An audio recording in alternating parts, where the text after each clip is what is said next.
Hello बच्चों। आज आपका मैं नया चैप्टर स्टार्ट कर रहा हूँ, एप्लीकेशन ऑफ इंटीग्रल्स। इस चैप्टर में हम एरिया फाइंड करेंगे, area under the simple curves. ठीक है।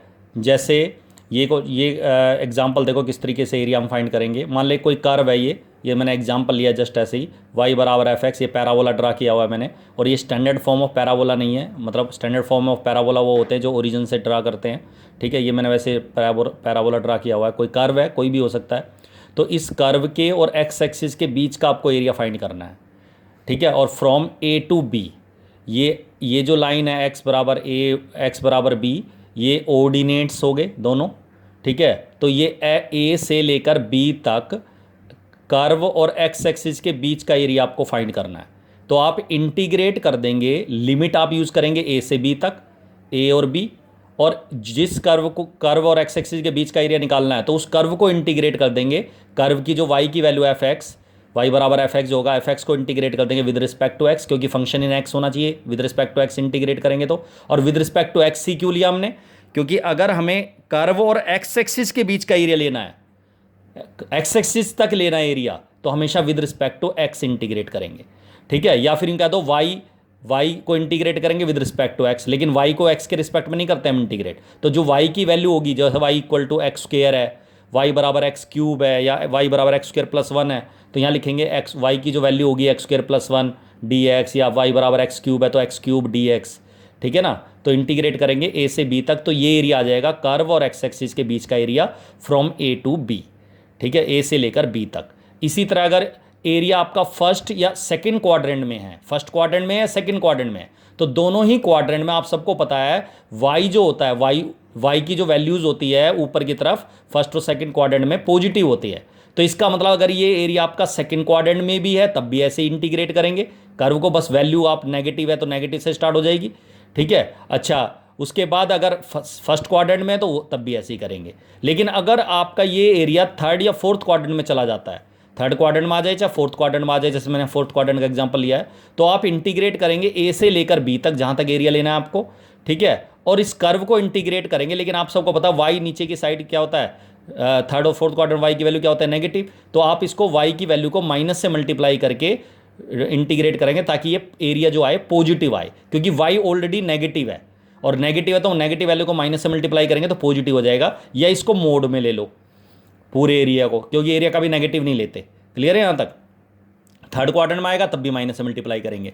इसी तरह अगर एरिया मुझे लेना है कर्व और वाई एक्सिस के बीच का, तो मैं with respect to y integrate करूंगा, और जो एक्स की जो वैल्यू फंक्शन इन वाई होगा, x is a function in y होगा, तो यहाँ एक्स की जो वैल्यू वाई में होगी वो रखेंगे हम। जैसे एक्स बराबर वाई क्यूब है तो यहाँ वाई क्यूब डी वाई ऐसे रखेंगे ए टू बी। या वाई बराबर एक्स स्क्र है, एक्स बराबर वाई स्क्र है, तो एक्स की जो वैल्यू होगी ना वाई स्क्र, तो वाई स्क्र डी वाई, तो यह function in y with respect to y. इसी तरह अगर ये फर्स्ट और फोर्थ क्वाड्रेंट में है, तो दोनों ही क्वाड्रेंट में आप सभी जानते हैं एक्स की वैल्यू पॉजिटिव होती है। तो अगर एक्स की वैल्यू पॉजिटिव है, फर्स्ट और फोर्थ क्वाड्रेंट में एरिया निकालना आ रहा है, तो ऐसे ही निकालेंगे। लेकिन अगर एरिया निकालना आ रहा है थर्ड सेकंड क्वाड्रेंट में और थर्ड क्वाड्रेंट में, तो आप इसे माइनस से मल्टीप्लाई करेंगे ताकि एरिया पॉजिटिव हो जाए इस कर्व, क्योंकि एक्स की वैल्यू थर्ड सेकंड क्वाड्रेंट में और थर्ड क्वाड्रेंट में नेगेटिव होती है, तो उसको माइनस से और मल्टीप्लाई करके वो क्या हो जाएगा, पॉजिटिव। क्लियर है? अगर मुझे इंटीग्रेट करना है, मान ले कोई कर्व है और लाइन है, उसके बीच का एरिया लेना है, तो आप ये देखो बड़ा एरिया कौन सा है।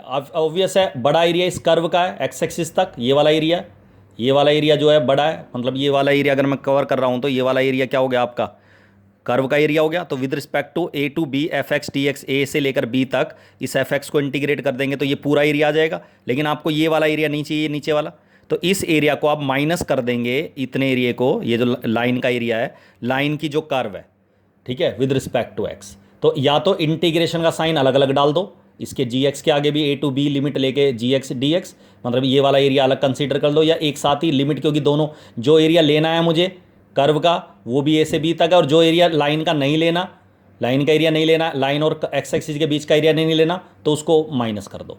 ठीक है ना, सीधा ए से बी तक। इसी तरह अगर मान ले कोई कर्व ऐसी है कि लाइन ऊपर है और कर्व नीचे है, ठीक है, अब जैसे मैंने पैराबोला ड्रा किया हुआ लाइन है, तो आपको ये एरिया निकालना है बस, खाली बीच का जो शेडेड एरिया है। तो इसका मतलब ये लाइन को इंटीग्रेट करके आप सबको पता है एक्स एक्सिस तक एरिया निकलेगा। अब ये ए से लेकर बी तक क्योंकि ये एरिया फर्स्ट और सेकंड क्वाड्रेंट मैंने आपको बता रखा, फर्स्ट और सेकंड क्वाड्रेंट दोनों में वाई की वैल्यू पॉजिटिव होती है, तो कोई दिक्कत नहीं है।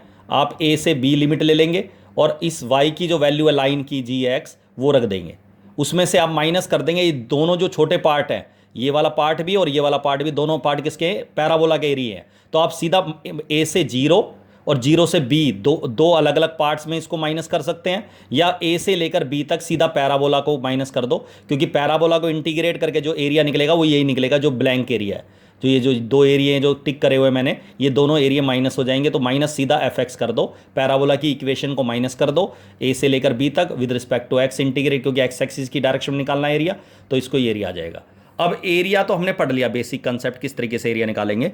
अब हमें कर्व भी ड्रा करनी आनी चाहिए। जैसे अगर मुझे कोई स्ट्रेट लाइन ड्रा करनी है, तो स्ट्रेट लाइन की कोई मुझे इक्वेशन दे रखी है, जैसे 3x + 4y = 12, कोई भी इक्वेशन है, तो एक बार x की जगह 0 पुट करूंगा तो y की वैल्यू ऑब्वियस है 3 आएगा, तो पॉइंट आ गया 0 3।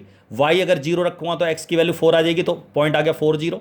तो ये दो पॉइंट फाइंड कर लो स्ट्रेट लाइन के ऊपर के, इन दोनों पॉइंट्स को प्लॉट कर दो, x का 0 और y का 3, x का 4 है, ठीक है, और y का 0, तो इन दोनों को ज्वाइन करके स्ट्रेट लाइन ड्रा हो जाएगी। क्लियर है यहाँ तक। लेकिन अगर कोई लाइन ऐसी आ रही है y = mx, केवल mx है, अब m वगैरह m हमें नहीं पता, m2 है 3 है 4 है, तो हम अगर एक पॉइंट x0 लिखेंगे तो y0 एक पॉइंट तो कंफर्म हो गया, 0 0 से जाएगी लाइन।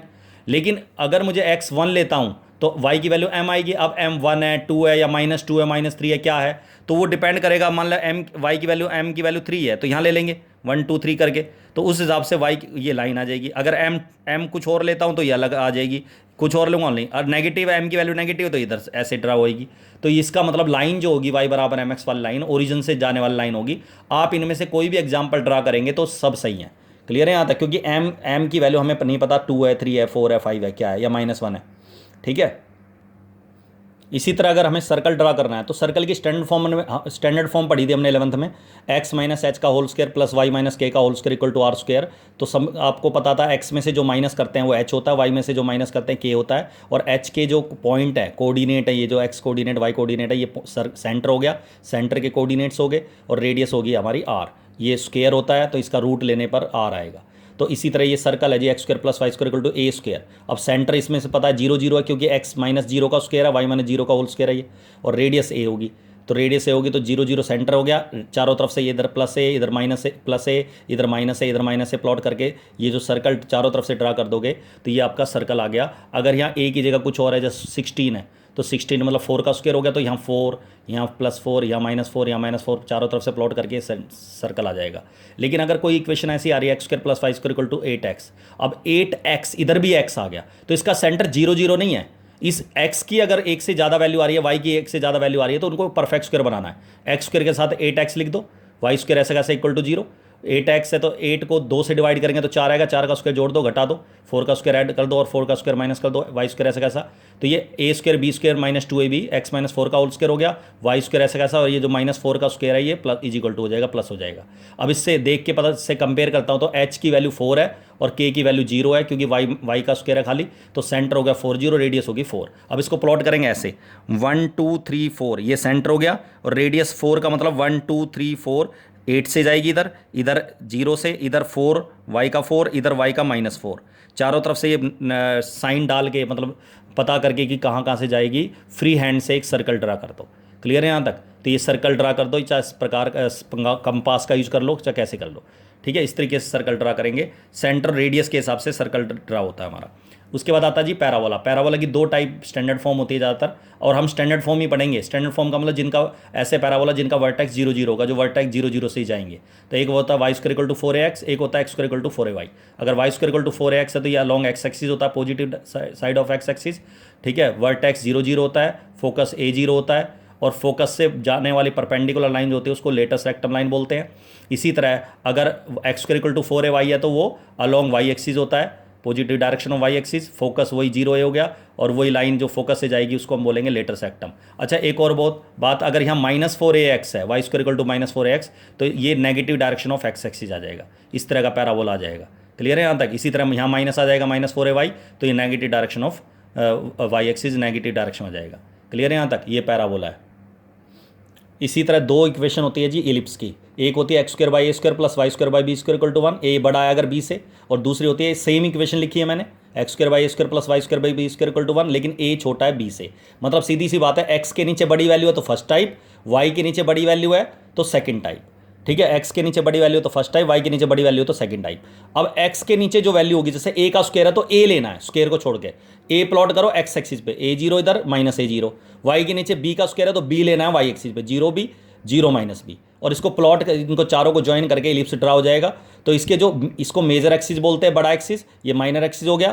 तो इसका मतलब मेजर एक्सिस के एंड पॉइंट वर्टिसेस होते हैं, और इसी एक्सिस पर दो फोकस फिक्स पॉइंट होते हैं, इनको फोकस बोलते हैं, फोकाई बोलते हैं। एक F1 हो गया C0, एक हो गया माइनस C0। सी की वैल्यू निकलती है ए स्क्वायर में से बी स्क्वायर घटा के, बड़ी वैल्यू के स्क्वायर में से छोटी वैल्यू का स्क्वायर घटाना है। इसी तरह अगर मान ले बी बड़ा है, तो वाई के नीचे वाई के नीचे बी है तो बी यहाँ जीरो भी आ जाएगा, जीरो माइनस बी। ए छोटा है तो ओरिजिन से दूरी कम होगी, ए जीरो माइनस ए जीरो, तो ये इलिप्स आ जाएगा सेकंड टाइप। इसमें सी स्क्वायर जो निकलेगा वो बड़ी वैल्यू बी है तो बी के स्क्वायर में से ए स्क्वायर घटा के निकलेगा, और ये फोकाई हो जाएंगे C0 प्लस माइनस सी जीरो माइनस सी, मतलब जीरो प्लस माइनस सी, और फोकाई दो हो जाएंगे, वर्टिसेस दो हो जाएंगे, जीरो बी और जीरो माइनस बी। तो ये होंगे, और वही फोकस से जाने वाली लाइन को क्या बोलेंगे, लेटस रेक्टम लाइन। ठीक है, इसमें भी वो इसी तरह लेटस रेक्टम लाइन होती है। क्लियर है यहाँ तक? तो कहने का मतलब ये है कि दो टाइप हमें इलिप्स की पढ़नी है जी। हाँ, और सिंपल जो कर्व है वही स्ट्रेट लाइन, पैराबोला, ठीक है, सर्कल और इलिप्स, इन्हीं से रिलेटेड हम एरिया फाइंड करेंगे। अगली क्लास में मैं क्वेश्चन डिस्कस करूंगा कि एरिया हम कैसे फाइंड करेंगे। ठीक है, चलो दैट्स ऑल।